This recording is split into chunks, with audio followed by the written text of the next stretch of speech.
In Memphis, Tennessee, someone is killing prostitutes. Police make an arrest, but a psychic tells a homicide cop he's got it wrong. I knew that he had arrested the wrong man. We knew we had the right man. There was just no doubt about it. Then the killer strikes again. Can the psychic help the cop to catch a psychopath before he kills again and again? It was totally evil.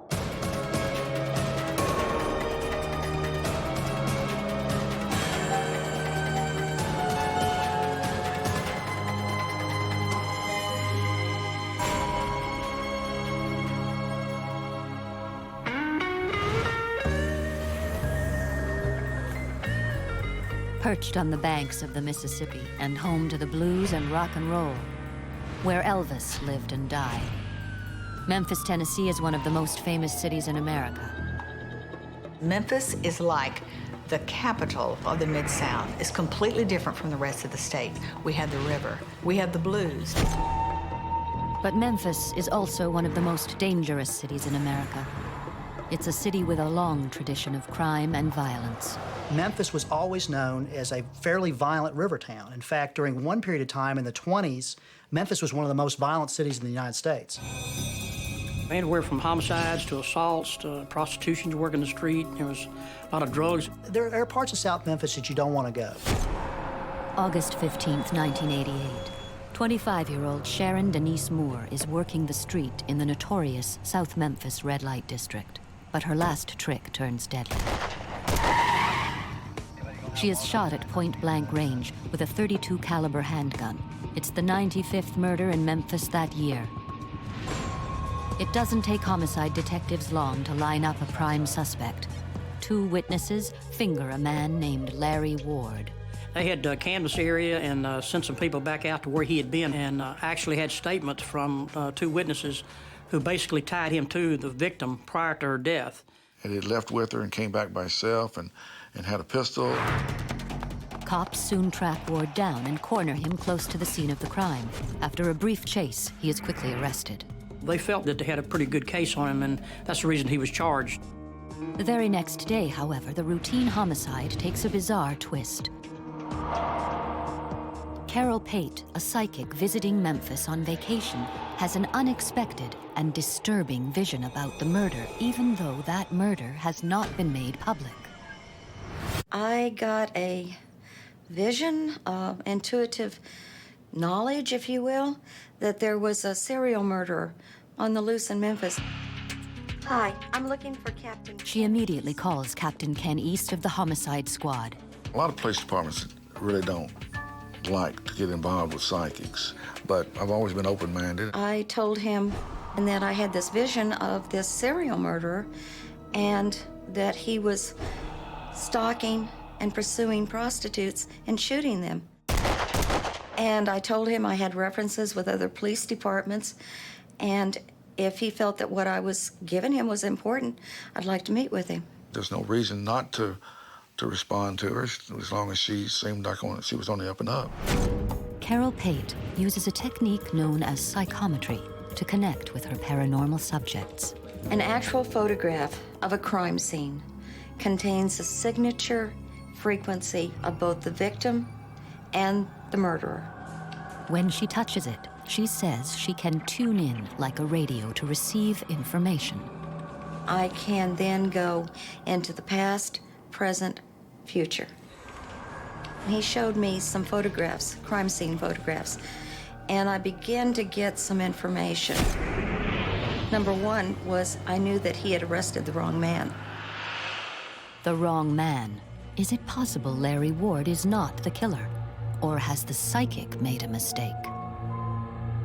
The witnesses had said that he was in there bragging about shooting the girl.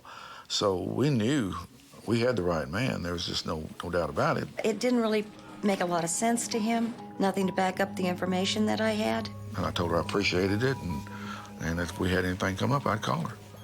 I felt like I would hear from him again. Ken East ignores the psychic's strange visions.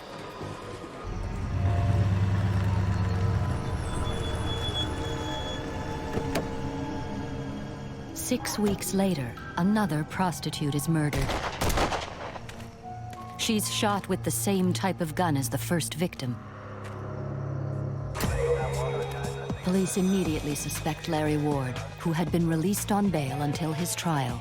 He'd been out for 3 days, so we picked him up again. But the cops are wrong. Ward surprises them with a solid alibi. At the time of the second murder, he was in a restaurant miles away. A dozen witnesses back up his story. It doesn't make sense because here you've got him so well on the first one and with witnesses, and so we go back to those same witnesses and re-interview them and offer them a polygraph, and it turns out they were mad at him and they lied on him. Ken East's open and shut case is suddenly blown wide open. We were at the dead end. It was block 1, start all over. Carol Pate was right after all. So I picked up the phone, called her, and I said, well, our case kind of fell through. It was, in fact, true that he had the wrong man. 2 murders, and Memphis homicide has no suspects. Now Carol Pate makes a chilling prediction. This was a serial murder. This was not going to be 1 or 2. It was going to be more. This time, will the police listen? In South Memphis, 2 prostitutes have been shot dead. Police arrest a suspect, Larry Ward. But psychic Carol Pate tells a homicide detective he's made a mistake. Further investigation proves she's right. It was, in fact, true that he had the wrong man in custody. Now, desperate to catch a killer who had already struck twice, and with nothing to lose, Captain Ken East reconnects with the psychic. He wanted to know if I'd be willing to come to Memphis to go to a crime scene. I said, sure, if that'll help. Okay, great. Even so, Ken East decides to keep his meeting and his relationship with Carol a secret. Some of the investigators that were working on the case, they work hard on it, and if they think that I'm having them follow up on leads from that's given to me by a psychic, they're not going to be happy about it. Ken and Carol meet at the scene of the second murder. 28-year-old Laria Ann DeBerry had been shot twice. The bullets confirm she had been shot with the same gun as Sharon Moore. But who pulled the trigger? Can the psychic help the detective? Okay. I asked for a photograph of the actual body at the crime scene. And I used that along with the energy of the location where the body had been found. It's right in through here. So that I could then get the energy of the murderer. I was able to see the murderer, to describe the murderer. I saw an Afro-American man in his early 40s. He had a goatee. He had more refined features. Wiry build, 5'8", 5'9". Ken East takes notes on everything the psychic says. That's a lot of description from anybody, even a witness. Now Carol Pate's insights take her inside the mind of a killer. This man is a multiple personality. But the murdering personality is named Al. She doesn't know if that's what part of the name that is, but that's Al. She's coming up with that. Carol sees 2 opposite personalities in the killer. I got a shy personality, the true personality. But Al was a very strong, violent, evil personality. Al wants to take over. Carol's vision of Al is chilling. He is compelled to kill. This was a serial murder. This was not going to be 1 or 2. It was going to be more. Ken East isn't taking any chances. He decides to use the psychic's description of the murderer in his investigation.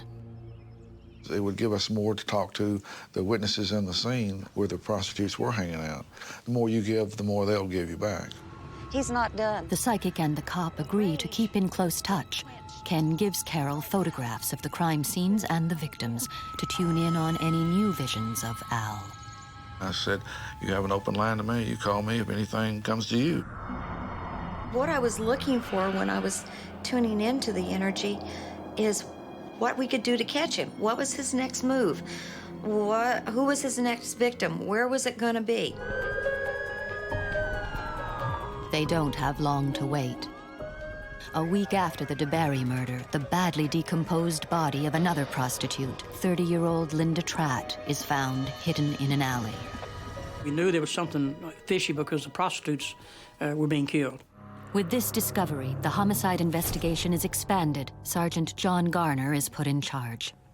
That case was assigned to me, and then I inherited them all and became the lead investigator on all the cases. With the body count rising, John Garner and Ken East both suspect Carol Pate's prediction is true. A serial killer is stalking prostitutes in South Memphis.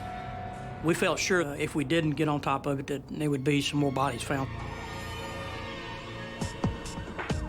10 days later, there is another shooting. 22-year-old Tony Thompson, a transvestite dressed as a woman, is driven to a remote street corner, dropped off, and then shot twice. This time, the killer makes his first blunder. Tony is badly wounded, but alive, the first real witness. He'd been shot 2 times, and 1 bullet was still in his body. So we took him to the hospital and had the doctors remove the bullet, and they did match. Tony Thompson is able to give police a detailed description of his assailant. Incredibly, one that matches the description Carol Pate gave to Ken East.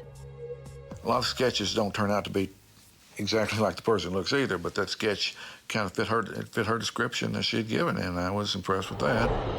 Meanwhile, using materials sent to her by the detective, Carol has more visions of the murderer, but she has difficulty seeing past the killer's evil personality, Al. Al was overwhelming. I couldn't see where he lived because when he would go home, Al would go away. And here would be this shy, quiet man that barely had a handle on sanity. Prostitutes on the street confirm Carol's and the transvestite's description of the killer. We showed our sketch, and some of the ladies of the night had seen this man. But investigators still don't know who he is. What the police, the psychic, and the prostitutes of South Memphis do know, however, is that the killer is getting bolder. 6 days after Tony Thompson is shot, 37-year-old Joyce Thomas is killed with the same gun in the same area. When the third murder came in down on Peebles Road that was tied to the 32, we had bullets compared, and we knew all 3 came from the same gun. With the third killing, police released the news to the public. There is a serial killer in South Memphis. TV reporter Kathy Thurmond Edwards was assigned to cover the story. And all of a sudden we have this on the news and a serial killer. It was quite bizarre. 3 months have passed since Carol Pate told police that they had arrested the wrong man for the murder of a young woman. It's now clear that a vicious killer matching the description that the psychic gave Captain Ken East is targeting prostitutes in a South Memphis red light district. Can the cop and the psychic catch him before he strikes again? He was totally evil and violent, incredibly violent. A serial killer is shooting prostitutes in South Memphis. 3 women are now dead. And psychic Carol Pate has given a homicide detective an insight into the mind of the killer. This man is a multiple personality, but the murdering personality is named Al. This was not going to be 1 or 2. It was going to be more. With each shooting, police intensify their investigation. The time between each murder is getting shorter. With a serial killer on the loose, all of Memphis is on edge. Here we are in the Mid-South, the Bible Belt, and we've got this strange story about a serial killer targeting prostitutes and transvestites. It was the talk of the town. But police aren't totally in the dark. Carol's description is confirmed by the only eyewitness, a transvestite who survived a shooting. He also gives police another lead, a vague description of the killer's small gray car. This also fits with what detectives have been hearing on the street. Anybody talking to prostitutes on the street, have you had any trouble? And yeah, I had trouble with a male black, and he was driving a gray car. And so we knew we'd kind of narrowed down to the small gray car point. Back at her home, Carol has another psychic vision. Hi, this is Carol Pate. The psychic calls Captain Ken East with new information. She feels that the killer is about to murder again, but there is a twist. I saw into the future that his next victim was going to be at a stone church in that area where the other murders had occurred. I didn't think we could stop the murder, but I knew that he could be captured because of the stone church. We have several that fit that description, and they were downtown area. We passed this information on to the Uniform Patrol and Vice Squad and told them to be on the lookout. Armed with the information, police step up patrols in the area. But despite that increased presence, the very next night the killer strikes again. He shoots another transvestite, 30-year-old Mark Eric Lewis, near the Claiborne Temple, the oldest and biggest stone church in Memphis, just as the psychic had predicted. But again, he only wounds his victim, and Lewis is able to run for his life and call for help. The next day, Lewis relives his ordeal to reporter Kathy Thurmond Edwards. All I could see was fire. And I said, "Oh, you shot me." He said, "Shut up." And I went to reach and grab him. I remember pushing him, because I pushed him, he fell back. That's how I got the second shot hit me in the neck. Finally, police get a big break. An officer in the area spotted a small gray car leaving the scene of the crime. Lieutenant Ralph Roby, who was a night detective lieutenant, was en route to the scene of where Lewis was shot, and he saw a small gray car in the area and just jotted down the tag number. We came into work that morning at 8 o'clock. He was getting off. He came by homicide and said, "I saw this last night. It may be of help, may not." And we ran the license number and found out that it belonged to James Barnes. James Barnes is a 44-year-old delivery man who lives and works in South Memphis.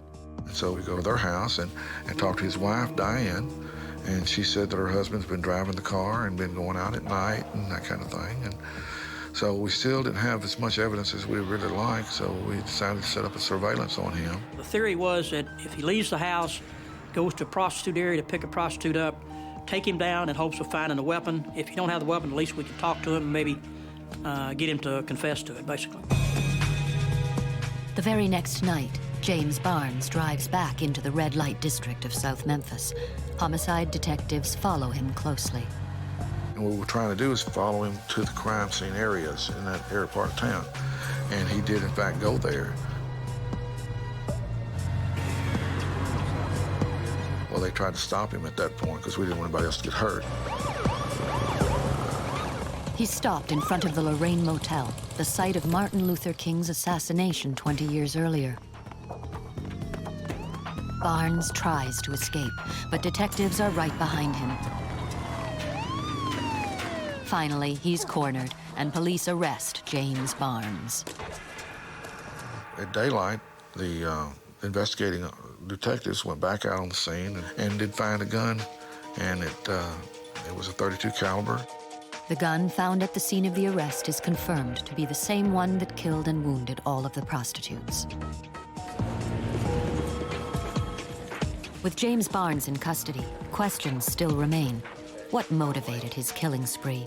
And is Carol Pate's prediction that he suffers from a split personality correct? We came down to interview him in the homicide office, and then at one point he wanted us to handcuff him. We basically said, "You know, what's going on with you, Barnes?" And he said, "You know, I'm not him. My name's Al." The psychic was right. Al was behind the killings.